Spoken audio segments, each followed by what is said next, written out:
ஜனாதிபதியின் மே தின வாழ்த்துச் செய்தி. வரியின் தொடர்பில் இறக்குமதி திணைக்களம் விடுத்துள்ள முக்கிய அறிவிப்பு. போலி ஆவணங்களை தயாரித்து பாரிய நிதி மோசடியில் ஈடுபட்ட பெண். கொழும்பு துறைமுகத்தில் இந்தியாவின் போர்க்கப்பல் தொழிற்சாலை. பதிவேற்றம் செய்யப்படாத வேட்பாளர்களின் விவரங்கள். முன்வைக்கப்பட்ட குற்றச்சாட்டு. ஜிஎஸ்பி பிளஸ் வரிச்சலுகை மீளாய்வு. அனுரவிடம் ஐரோப்பிய ஒன்றிய குழு உறுதி. கஞ்சிப்பானை இம்ரானிடம் இருந்து தேசப்பந்துக்கு கொலை அச்சுறுத்தல். இந்திய வான்வெளியில் நுழைய பாகிஸ்தானுக்கு அதிரடி தடை.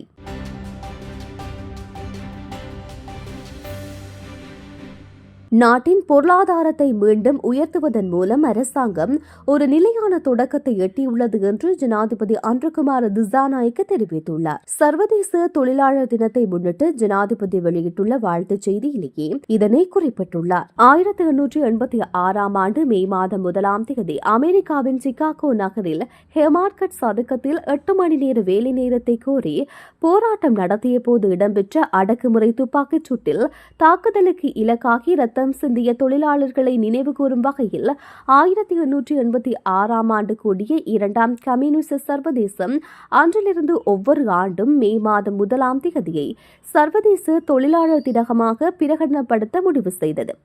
இலங்கையில் உழைக்கும் மக்கள் உட்பட பொதுமக்கள் இந்த முறை இந்த நாட்டின் ஊழல்மிக்க சிறப்புரிமை அரசியலை முடிவுக்கு கொண்டு வந்து மக்கள் நேய ஆட்சியின் கீழ் நாடும் சமூகமும் ஆழமான சாதகமான மாற்றத்துடன் சர்வதேச தொழிலாளர் தினத்தை கொண்டாடுகின்றது.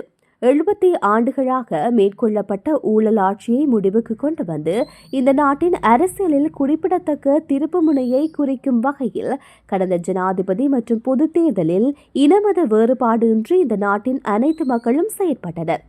இந்த மக்கள் ஆணையின் அபிலாஷைகளை உணர்ந்து நாட்டின் பொருளாதாரம், சமூகம், அரசியல் ரீதியான திருப்பத்தை ஏற்படுத்துவதற்காக தேசிய மக்கள் சக்தி செயலாற்றுகின்றது.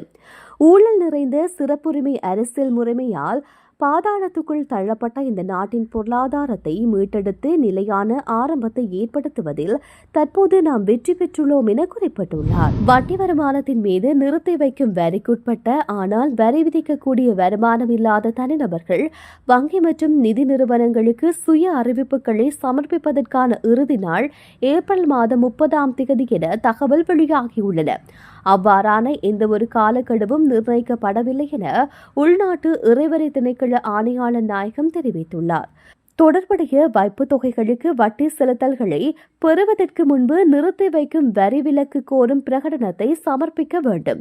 இந்த அறிவிப்பை சமர்ப்பிக்க TIN என்ற வரி செலுத்துவோர் அடையாள எண் அவசியமில்லை என்று உள்நாட்டு இறைவரி திணைக்கள ஆணையாளர் நாயகம் தெரிவித்துள்ளார். கொழும்பில் போலி ஆவணங்களை தயாரித்து சுமார் 300 மில்லியன் ரூபாய் மதிப்புள்ள சொத்துக்களை கைப்பற்றிய பெண் ஒருவர் கைது செய்யப்பட்டுள்ளார். குற்றப்புலனாய்வு திணைக்களத்தின் அதிகாரிகளால் அவர் இவ்வாறு கைது செய்யப்பட்டுள்ளார்.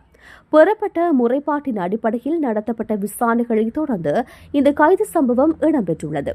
கைது செய்யப்பட்ட சந்தேக நபரான பெண் ஹிருந்திவெல பகுதியைச் சேர்ந்த 64 வயதுடையவர் என தெரியவந்துள்ளது. அவர் ஓய்வு பெற்ற பெண் போலீஸ் சார்ஜன் என்று போலீசார் தெரிவித்தனர். சந்தேக நபரை நுகையகொட நீதவான் நீதிமன்றத்தில் முன்னிலைப்படுத்திய பின்னர் மே மாதம் 9ஆம் தேதி வரை விளக்கமறியலில் வைக்க உத்தரவிடப்பட்டுள்ளது. கொழும்பு துறைமுகத்தில் போர்க்கப்பல் மற்றும் நீர்மூழ்கி கப்பல் தொழிற்சாலையை நிறுவ இந்தியா தயாராகி வருவதாக முன்னணி சோசலிச கட்சியின் கல்வி செயலாளர் புபுது ஜெயக்கொடி தெரிவித்துள்ளார். சமீபத்தில் இந்தியாவுடன் கையெழுத்தான ஒப்பந்தங்களை திசை காட்டிய அரசாங்கத்தின் அமைச்சரவை அமைச்சர்களின் முக்கியமானவர்கள் பார்க்கவில்லை என்றும் அவர் தெரிவித்துள்ளார். அவருடன் தனிப்பட்ட தொடர்புகளை கொண்ட பல அமைச்சர்கள் இதை உறுதிப்படுத்தியுள்ளதாகவும் புபுத்து ஜெயக்கொட தெரிவித்துள்ளார். இந்தியாவுடன் கையெழுத்தான ஒப்பந்தங்களின் எண்ணிக்கை 7 என்று அரசாங்கம் கூறியிருந்தாலும் இந்திய ஊடகங்கள் 10 என்று கூறியதாக அவர் தெரிவித்துள்ளார்.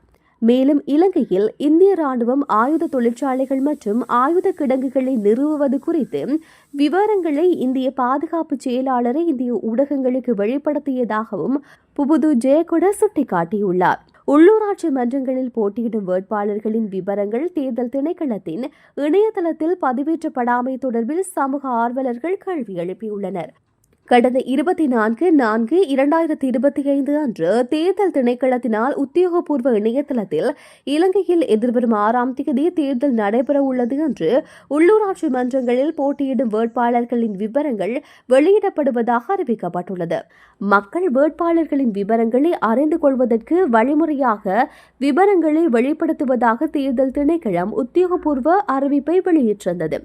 இதன்படி குறித்த அறிவிப்பை தொடர்ந்து தபால் மூலம் வாக்களிப்பு நடைபெற்று முடிந்து தற்போது 6ஆம் தேதி தேர்தல் வாக்களிப்பதற்காக மக்கள் தயாராகி வருகின்றனர்.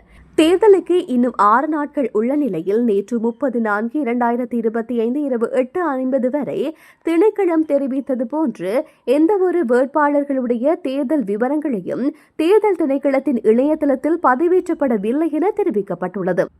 கடந்த ஜனாதிபதி மற்றும் நாடாளுமன்ற தேர்தலிலும் இதுபோன்று தேர்தல் திணைக்களமானது வேட்பாளர் விவரங்களை முன்கூட்டிய இணையதளத்திலே பதிவேற்றியிருந்தது. எனினும் இதுவரை உள்ளூராட்சி மன்றங்களில் போட்டியிடும் வேட்பாளர்களின் விவரங்களை பதிவேற்றப்படாமை தொடர்பில் கேள்வி எழுப்பப்பட்டுள்ளது. ஜிஎஸ்பி பிளஸ் வரிச்சலுகை மீளாய்வு சாதகமான முறையில் கருத்தில் கொள்ளப்படும் என ஐரோப்பிய ஒன்றியத்தின் தெற்காசிய பிரிவிற்கான தலைவர் சார்லஸ் வைட்லி தெரிவித்தார். இலங்கைக்கு விஜயம் செய்துள்ள ஐரோப்பிய ஒன்றியத்தின் பிரதிநிதிகளுக்கும் ஜனாதிபதி அன்ருகுமார திசாநாயக்கவுக்கும் இடையில் ஜனாதிபதி அலுவலகத்தில் நடைபெற்ற கலந்துரையாடலின் போதே சார்லஸ் வைட்லி இவ்வாறு குறிப்பிட்டுள்ளார். ஐரோப்பிய ஒன்றியத்திற்கும் இலங்கைக்கும் இடையிலான நீண்டகால நட்புறவு வர்த்தக ரீதியான பல வெற்றிகளை அடைய உதவியுள்ளது என்றும் தொடர்ந்தும் வர்த்தக வெற்றிகளை அடைய இலங்கைக்கு ஆதரவளிக்க தயாராக இருப்பதாகவும் தெரிவித்துள்ளார். ஐரோப்பிய ஒன்றியத்தின் ஜிஎஸ்பி பிளஸ் வரிச்சலுகை தரப்படுத்தப்பட்ட மற்றும் தரமான பொருட்களை விநியோகிக்க இலங்கைக்கு மேலும் ஊக்கமளிக்கும் என்று எதிர்பார்க்கப்படுவதாக அவர் கூறியுள்ளார். ஐரோப்பிய ஒன்றியத்தின் ஜிஎஸ்பி பிளஸ் வரிச்சலுகையை வழங்க கருத்தில் கொள்ளப்படும் அளவுகோல்கள் தற்போது அரசின் கொள்கையுடன் ஒத்துப்போகின்றது என்றும் வைட்லி குறிப்பிட்டுள்ளார். ஐரோப்பிய ஒன்றியத்தின் ஜிஎஸ்பி பிளஸ் வரிச்சலுகை அல்லது பொதுவான விருப்பத் தேர்வு முறை தொடர்பாக 27 சர்வதேச இணக்கப்பாடுகளை செயற்படுத்துவதில் இலங்கை அடைந்துள்ள முன்னேற்றம் குறித்து இதன்போது மீளாய்வு செய்யப்பட்டது. மேலும் இங்கு கருத்து தெரிவித்த ஜனாதிபதி அன்ருகுமார் திசாநாயக்க இலங்கை பொருளாதார ரீதியில் வீழ்ச்சியடைந்திருந்த நேரத்தில் ஐரோப்பிய ஒன்றியம் வழங்கிய உதவிகளுக்கு நன்றி தெரிவித்திருந்தமை குறிப்பிடத்தக்கது. பாதாள உலகக்குழு தலைவர் கஞ்சுபானி பதவி இடைநீக்கம் செய்யப்பட்டார். முன்னாள் ஐஜிபி தேசபந்து தென்னகோனை படுகொலை செய்ய திட்டமிட்டுள்ளதாக போலீஸ் தரப்புகளை மேற்கோள் காட்டி தென்னிலங்கை ஊடகம் ஒன்று செய்தி வெளியிட்டுள்ளது. இதுகுறித்து மூத்த போலீஸ் அதிகாரி ஒருவர் தேசபந்து தென்னகோனுக்கு தெரிவித்துள்ளதாகவும் குறித்த செய்தியில் கூறப்பட்டுள்ளது. தேசபந்து தென்னகோன் கைது செய்யப்பட்டு காவலில் வைக்கப்பட்ட பிறகு அவருக்கு வழங்கப்பட்ட முந்தைய பாதுகாப்பு திரும்பி பெறப்பட்டது.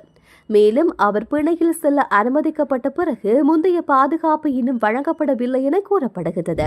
ஜம்மு காஷ்மீரில் பாகல்காம் பயங்கரவாதிகள் நடத்திய தாக்குதலில் 28 பேர் உயிரிழந்ததை அடுத்து பாகிஸ்தானுக்கு எதிராக பல அதிரடி நடவடிக்கைகளை இந்திய மத்திய அரசு எடுத்து வருகின்றது. இந்த நிலையில் பாகிஸ்தான் விமானங்கள் இந்திய வான்வழியை பயன்படுத்த தடை விதித்து மத்திய அரசு உத்தரவிட்டுள்ளதாக இந்திய ஊடகங்கள் செய்தி வெளியிட்டுள்ளது. இந்த தடை ஏப்ரல் 30ஆம் தேதி முதல் மே 23 வரை நீடிக்கும் என்று இந்திய அரசு ஓர் அறிவிப்பை தெரிவித்துள்ளது. புதிய நடவடிக்கையாக பாகிஸ்தான் விமான நிறுவனங்களின் விமானங்களுக்கு இந்தியா தனது வான்வழியை மூடியுள்ளது. பாகிஸ்தானில் பதிவு செய்யப்பட்ட விமானங்களும் பாகிஸ்தான் விமான நிறுவனங்கள் மற்றும் நிறுவனங்களால் இயக்கப்படும் சொந்தமான அல்லது குத்தகைக்கு விடப்படும் விமானங்களுக்கும் இந்திய வான்வழியில் அனுமதி இல்லை. இந்த தடை பாகிஸ்தான் ராணுவ விமானங்களுக்கும் பொருந்தும் என தெரிவிக்கப்பட்டுள்ளது. இந்திய பாகிஸ்தான் இடையே நேரடி விமானங்கள் இல்லாத நிலையில் சிங்கப்பூர், மலேசியா மற்றும் பிற கிழக்கு ஆசிய நாடுகளுக்கான விமானங்களுக்கு பாகிஸ்தான் விமான நிறுவனங்கள் இந்திய வான்பரப்பை பயன்படுத்தி வருகின்றது என்பது குறிப்பிடத்தக்கது.